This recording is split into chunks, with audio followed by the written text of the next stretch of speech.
Dit is Dinsdagmiddag die 23ste Julie. Dankie dat jy na my voorlesing luister van my boek Bonjour Boervrou. En dankie ook vir die kennismaak Renier. Renier was ook in Waterkloof Hoërskool. Ek was ook daar 98 gematrikuleer ek. En dit is so, daar was meer as 1000 leerlinge op daardie stadium in die skool, so dit is nie moontlik om almal te geken het of te onthou nie. En dankie vir die kontak maak. Ja, dit was inderdaad een van die goed waaroor daar grappies gemaak was, dat Wynand dit reg gekry het om sy vrou wat in Pretoria groot geword het, wat in Waterkloof skool gegaan het, Kongo toe te vat, en dat ek dit oorleef het, ook maar net. Ok, ons gaan aan, hoofstuk 10, die boereplant. Groot opgewondenheid heers een Vrydagmiddag, toe daar aangekondig word dat almal moet saamkom lande toe, omdat die eerste plantery gaan begin. Uitgestrekte landerye wat lyk of dit met 'n fyn kam bewerk is. Donkerbruin, amper swart, vrugbare grond. Die sigbare orde na die ontbossing van die eens ongerepte natuur is 'n gesig om te aanskou. Dit was weke se harde arbeid om van hierdie wille stuk aarde landerye te maak. Die groot oomblik het aangebreek. Ons almal staan om die planter en die trekker se engine dreun. Dis modderig waar ons rond beweeg om elkeen sy plek in te neem. Elkeen wat 'n hoed op het, haal dit af. Almal se koppe sak en een van die boere begin hardop bid. Ek staan met 'n dowwe knop in my keel en emosie wat uitswel in my toe oë. Hier staan ons, 'n handjievol boere op hierdie groot, ongerepte kontinent. Die boerdery het offisieel afgeskop en daar trek die planter. Almal glimlag breed en vee die sweet, of is dit 'n traan, weg. Ons ry skittend en hoppend terug op stal toe. Dis 'n verspoelde, lelike grondpad, maar die bakkie veg voort en ons kom bo uit. Die bakker het brood gebring. 'n Kongolese man van die stad aan die voet van die heuwel waarop ons woon, bak elke dag brood. Hy het 'n heeltemal voldoende, maar skewe, selfgeboude oond van klip en modder. Hy gebruik sinkplate as bakpanne en daar op 'n sementblad rol hy die deeg uit en vorm die brood. Beslis 'n 0 uit 10 vir higiëne, soos ons dit ken, maar dit is hierdie brood of niks. Heerlik vars, nog warm. Ons roep vir Frans, die tolk nader, om aan die bakker te verduidelik dat hy sommer van nou af elke oggend vir elke huishouding brood moet bring. Almal het op 'n Vrydag kontant gereed om die bakker te betaal vir die week se aflewerings. Dit werk goed. Elke oggend kom die bakker se kinders daaraan met 'n emmer vol brode, vertikaal ingepak en nog vol as. Jy skud dit af, smeer en geniet. Heerlik. Ons maak braaibroodjies ook met hierdie brood. Frederik en sy verloofde Caroline, wat gereeld uit Lissabon in Portugal kom kuier, is mal daaroor en wil dadelik die resep hê en meer weet. Hulle ken dit nie en dit is vir hulle die beste idee om 'n broodjie op die kole te braai. Hoofstuk 11, die nuwe bestuur. Sedert die nuwe bestuur oorgeneem het, word ons krag daagliks beperk tot 2 ure soggens en 2 ure saans. Dit is 'n gatslag. Ons het alreeds beperkte geriewe. Ek en Lea stap vasberade die tent waar ons altyd byeenkomste hou binne, waar hierdie belaglike besluit pas geneem is. Ons moet bespaar op diesel, is die verduideliking wat ons moet aanvaar. Die gesindheid het verander van ons is 'n span na ons sien neer op julle en dis tasbaar en dit raak elke dag net erger. Daar is nie genoeg plek in die son vir die hele groepie Suid-Afrikaners op 85.000 hektaar nie. Dis Maart maand, dis die einde van die somer in die suidelike halfrond en dus is die son nou op die ewenaar stadig op pad noordelike halfrond toe. En ons voel dit. Hier is 'n mens bewus van die natuur en ons leer die tropiese weerpatrone ken. Hier, ver weg van alles, is niks wat jou aandag aflei nie. Dis jy, die natuur en die stilte. Hoofstuk 12, siek kinders. Ek en die kinders ry met die cruiser lande toe om vir Wynand water en iets te ete te neem. Emmie is baie stil vandag. Op pad terug kom lê hy teen my en sê sy nek is seer. Ek voel aan sy voorkop. Hy is vuurwarm. Hy het koors. Terug by die huis toets ons met 'n vingerprik. drup die klein druppeltjie bloed op die strokie soos aangedui en onmiddellik wys dit duidelik. Emie toets positief vir malaria. 'n kursus Kaartem vir behandeling en Disprins vir die koors. Ons het alles. Ons moet ten alle tye voorbereid wees. Die oomblik wat jy weet jy het malaria, moet jy onmiddellik met behandeling begin. Dr. Awie, 'n malaria-kenner se woorde, wat ons spesifiek gaan sien het in Johannesburg voor die groot uittog, Kongo toe. Ons kind het malaria. Ek hou hom elke oomblik van die dag en nag dop en gee sy medisyne klokslag. Ons sit ook meestal sonder elektrisiteit en kan dus nie vir Emie koel hou met 'n waier nie. My gemoed is laag. Die kragopwekker tye is tot die minimum beperk. Dewald bied die volgende oggend sy klein kragopwekker aan, sodat ons die waier vir Emie kan aansit. Sy liggaampie is pap en warm. Gelukkig sluk hy die groot liggeel Coartem tablette sonder 'n probleem. Ons kry wel die koors gebreek, maar dit klim vinnig weer. Die behandeling neem 3 dae. Emie eet niks. Hy neem gelukkig voldoende vloeistof in. Die hitte, koors en behandeling veroorsaak die groot dors. Ons gebede word verhoor. Emie het goed gereageer op die behandeling en is weer gesond. Kon ek nie maar eerder malaria gekry het nie.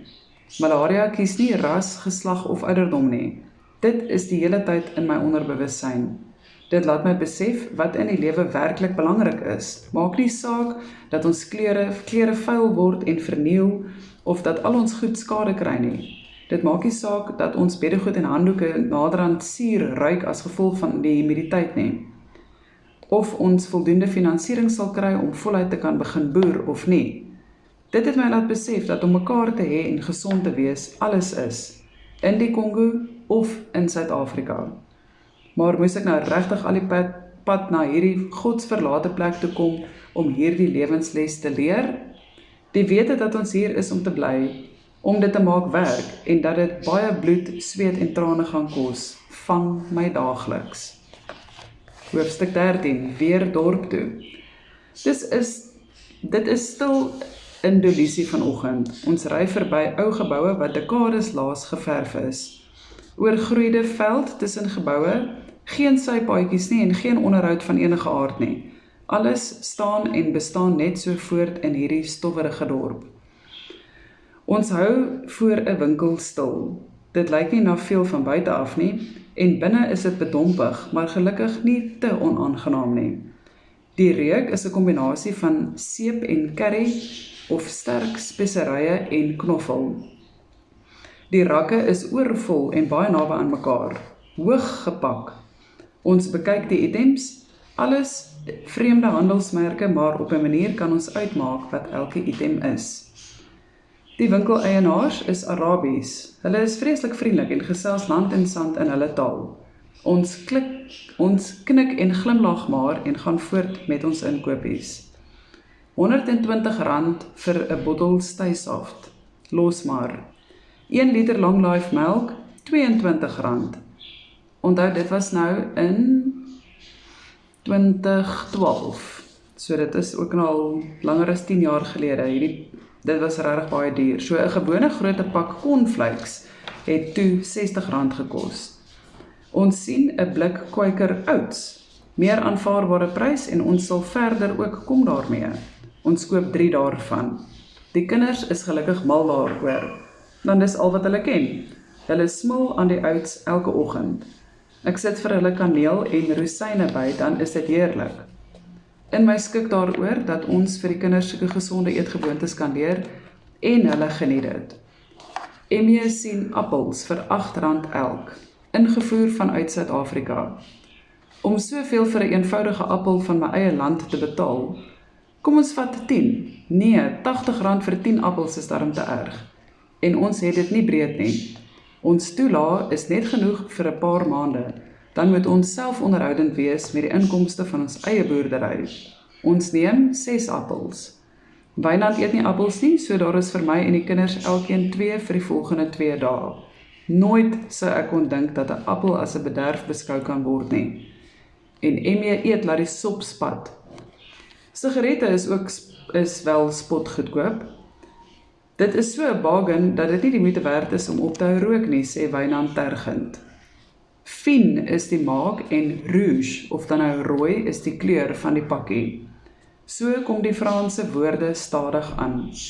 Die winkelpersoneel staan nader om met 'n sakrekenaar, papier en pen alles bymekaar te tel. Een werk met die sakrekenaar en een pak die items in bokse en lees die pryse in Arabies uit. En een skryf alles neer. Ons hande is vol stof, soos ons die items bymekaar gemaak het, want in hierdie deel van die wêreld is stof maar deel van alles so ver as wat jy gaan. Die persoon wat die bokse pak, het 'n lap waarmee hy rofweg elke produk afvee voordat hy dit pak. Dan gee die Arabiere vir die kinders handevol lekkers en beduie dat ons elkeen vir ons 'n koeldrank mag neem, op die huis. Teen hulle pryse kan hulle maar gerus koeldranke uitdeel, sê ons vir mekaar toe ons op pad terug is na die cruiser toe. Die bokse word agterop gelaai en spesifiek gepak om stewig te wees vir die 2 ure se ry aan die 70 km terug plaas toe. Maar eers gaan ons vleis ook koop, gasbottels inruil, petrol ingooi en vars groente en vrugte by die mark koop. Die vrieskamer is 'n container op 'n oop perseel.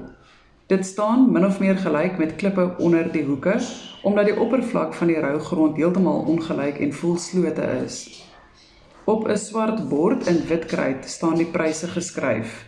Beef, 25.000 sifa, pork en 'n paar ander items met die pryse. 'n Kongolees, aangetrek in 'n dik oorpak, maak sy verskyning en ek wys een met my vinger en sê, beef. Hy maak die swaar deure stadig oop. Die wasem van die ysige koue borrel by die deur uit en die man met die dik oorpak verdwyn by die opening in. 'n half minuut of so later kom hy weer uit. Hy sit 'n reghoekige boks op die grond voor ons neer, draai om en maak die vrieskasdeure weer dig toe. Dit moet 'n vreeslike job wees om so 'n dik oorpak in hierdie hitte en humiditeit aan te hê en dan in en uit 'n vrieskas heeldag. Ons bekyk die reghoekige boks. Indië is al wat ons kan uitmaak en beef. Ons stel die note af en betaal by die Kongolese vrou wat by 'n klein toonbank agter veiligheidstralies sit. Amper iets soos 'n sekuriteitswaghuisie. Ons kry 'n handgeskrewe vacature. Sy neem haar tyd om dit uit te skryf, sekere manier om die belangrikheid van haar werk te beklemtoon. Ons is weer op pad. Dulisi het 'n bevolking van 83.000. Omtrent dieselfde as Middelburg in Mpumalanga. Rooi Toyotas is die taksies van hierdie dorp. In Pointe-Noire is dieselfde Toyotas, maar net blou en Brazzaville is groen. 'n Familielid van die president, Denis Sassou Nguesso, is die hoofuitvoerende beampte van Toyota in die Kongo. In Afrika is nepotisme nie 'n issue nie. Dit is net gewone praktyk. Ons hou stil by die pompe van Puma, die vulstasie. Daar is nie 'n winkeltjie nie, maar daar is in elk geval bitter min sulke tipe geriewe in die Kongo. Die petroljoggies wil omtrent hysteries raak as jy op 'n selfoon praat naby die pomp. Dit word glad nie toegelaat nie. Wynand tel weer 'n klompie note af en wys vir hulle die dieselkan agter op die bakkie. Dit neem 'n ruk om die 200 liter drom vol te maak. Stapafstand van die vulstasie is 'n bakkery. Die vars brood word aangegee oor 'n toonbank en die wisseling daarvan met die kliënte se kleingeld vind plaas teen 'n effens vinniger pas as die res van die besighede waarmee ons te doen het. Na 11 in die oggend is die meeste mooi brode uitverkoop. Ons was gelukkig betyds vir 2 mooies en croissants wat lyk of dit 'n soet laagie oor het. Ek kry vir ons daarvan vir padkos. Dit is nie juis soet nie en ook nie vreeslik lekker nie. Dit proe eintlik na niks. Teleurstellend, maar wat sal 'n mens nou maak? Dis beter as niks en honger is die beste kok. So ons eet maar. Ons gaan deur wipes teen 'n tempo. Klouerige stof wat van ons hande moet afkom voor ons eet. Dat een van ons nog nie maagwerkings opgedoen het nie, is 'n wonderwerk. Op pad by die dorp uit, net daar langs die straat word hoender en wie weet wat nog gaar gemaak en verkoop as wegneem eet is. Dit ruik of dit effens verbrand is, maar die mense staan tou om te koop. Ek sal dit nooit eet nie, ek vertrou nie daai higiëne nie. Dan maar eerder 'n smaaklose croissant, sê ek vir Wynand. Jy kan maar daardie hoender eet. Die eenman besigheid weet maar te goed. As mense siek raak van sy kos, maak sy besigheid toe. Hulle sorg dat dit reg is, sê hy. Wynand het baie meer ondervinding van Afrika, maar ek beny hom nie daarvoor nie. Ek kan nie besluit of ek net heeltemal wil opgee op hierdie plek en of ek hierdie leefwyse wil baas raak nie. Nadat ons 2 gasbottels gaan kry het, maak ons 'n laaste draai by die mark. Daar is 'n paar ingange. Dit is 'n groot soort van 8-kantige gebou en op die grondvlak is vars produkte en op die boonste verdieping is klere, huisware, materiaal, speelgoed en paar ander verrassende goed soos kitsch lingerie. Alles word uitgestal soos by 'n vlooimark, op tafels en net so op die vloer. Ons gaan in aan die kant waar die vrugte verkoop word. Daar is oral sement tafels en die blad dien as uitstalspasie. Stalletjies word meestal deur vrouens beman. Hulle het 'n plastiek seil oor die blad getrek en stal daarop uit. Pynappels so groot soos rugbyballe, papajas van dieselfde grootte. Ons vermy die vars vleisafdeling. Daar is apies op 'n spalk, krokodille, slange en nog grillerige goed. Die diertjies is afgeslag, maar nog herkenbaar. Dit staan bekend as bushmeat. Dit is beslis een van die redes vir al die Suid-Afrikaners se vinnige gewigsverlies. Hierdie tipe kos in aanhalingstekens en reuke in drukkende hitte is 'n waarborg om jou eetlus te bederf. Dit is onwettig om hierdie diere te jag en as kos te verkoop. Daar is groot reklameborde by die ingange van die dorp en ander stede waarop dit duidelik uitgespel staan, maar wat wet is en wat op die grond aangaan is 2 verskillende goed. Soos Vicky Rabie gesê het, sulke borde is net window dressing om wie ook al mag vra tevrede te hou. Verder het die landsburgers nie 'n saak nie. Ons ry verby die Grand Hotel op pad by die dorp uit. Ons stop by die stopteken en toe dit ons beurt is, ry ons. Skielik is daar 'n skril klank van 'n fluitjie wat baie hard en aanhoudend geblaas word. Ons skrik en kyk rond. Frans wat agterop sit bedui ons moet stop. 'n Vroulike verkeersbeampte met bloedrooi lippe kom aangestap. Sy kom, soos dit in die Kongo hoort, eers na die linkervenster toe en verneem met 'n skok ons bestuur sonder 'n stuurwiel. Ons beduie en sy stap om tot by die regtervenster en begin praat. Ons verstaan nie 'n woord nie. Frans verduidelik vir haar dat ons voertuie van Suid-Afrika afkom en daarom is dit regterhand stuur. Sy en Frans sluit af en hy sê ons kan maar weer ry. Die Kongolese wet vereis dat ingevoerde voertuie na 'n sekere tydperk nie meer op die paaie moet wees nie. Of dit moet verander word na 'n linkerhandstuur. Hiervoor het ons darm nog heelwat tyd. Ons is op pad terug plaas toe. Die rooi-bruin stof staan agter ons en wanneer daar 'n voertuig van vooraf kom, moet ons eers stilhou tot al die stof gaan lê, want mens kan nie 10 meter voor jou sien nie. Terug op die plaas is dit amper donker. So 'n dag in die dorp is uitputtend. Almal is moeg en vuil. Nou gaan ons al die kos versorg en wegpak. Die vleis los ons net so. Dit moet ontdooi sodat ons kan sien wat ons gekry het.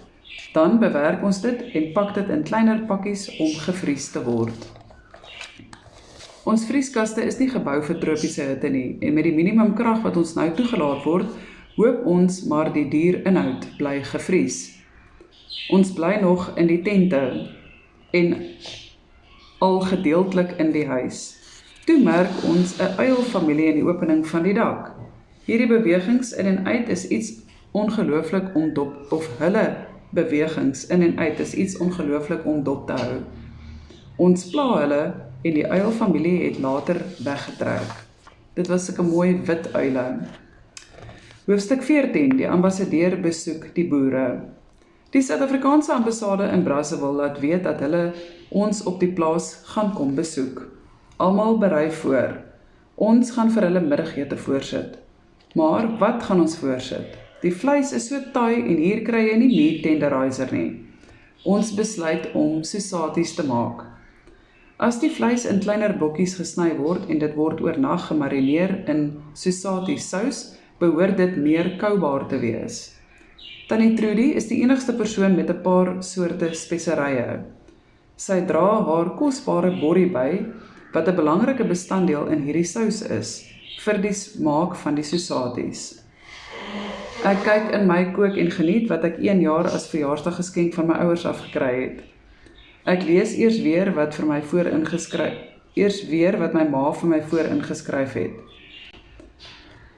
Vanjie, lekker kook en alles wat goed en mooi is vir julle. Sakke vol liefde, mamma en pappa. Die verlange brand skielik in my neus en oë. Dan blaai ek na die sausatie resep. Dit is 'n proses. Die sous self moet oornag staan. Ek volg die stappe noukeurig. Dit ruik heerlik en ek hoop die sous kan 'n wonderwerk met die vleis verrig. Ek sit die groot kastrol eenkant met die deksel op sodat die sous kan afkoel, dan sal dit gereed wees om die stokkies met die blokkies vleis en eie daarin te laat lê. Ek en Wynand kom in die kombuis gereed om te begin inlê. Maar waar is die sous nou? Ons kyk rond. Die kastrol staan blinkgewas op die afdroograk langs die opwasbak. Ek roep vir Seur en die tolk om te kom verduidelik. Seur het gedink dis oorskiet sous van die vorige dag, sy het dit uitgegooi en die kastrol gewas. Die sous met Tannie Trudy se enigste borrie in, wat veronderstel was om die ambassadeur te beïndruk, is in die drein af. Al die ander boervrouens het 'n slaai of 'n gereg gemaak. Dit was 'n spanpoging omdat ons so beperk is met bestanddele, maar die tafel skreeu onder die kos. Mens sal nie sê ons sit in die middel van nêrens as jy al hierdie kos so kyk nie. Die ambassadeur en sy gevolg kom 3 ure laat hieraan. Afrika tyd, met paaie wat eerder as droë riviere beskryf kan word en mense wat hulle glad nie aan 'n simpel ding soos 'n horlosie steur nie, is enigiets moontlik. 'n Congolees het juis een keer gesê, "You white people have got the watch, but us blacks, we've got the time." Wynand verwelkom almal met 'n kort toespraak en hy vertel van die ramp met die sous en blameer dit op die taalgrens tussen die Suid-Afrikaners en die ywerige Congolese werkers. Almal geniet hoe hy dit vertel en lag lekker saam. Die ambassadeur kry ook 'n spreekbeurt. Netjies geklee in 'n tipe pak wat lyk soos 'n formele baadjie, maar sonder 'n kraag en hy het ook nie 'n hemp onderaan nie. Hy praat van my farmers. Hy is baie opgewonde en positief daaroor omdat die boere hier aan die gang is tydens sy dienstyd in die Kongo. Dit moet wees omdat hy maar te goed weet waartoe die boere in staat is. Daarna eet almal heerlik saam. Kou baie lank aan die buffelvleis, maar niemand het iets daaroor gesê nie. Goed, ek gaan dan môremiddag weer aan met hoofstuk 15 van my boek. Like, subscribe, share en druk die belbutton. Dankie.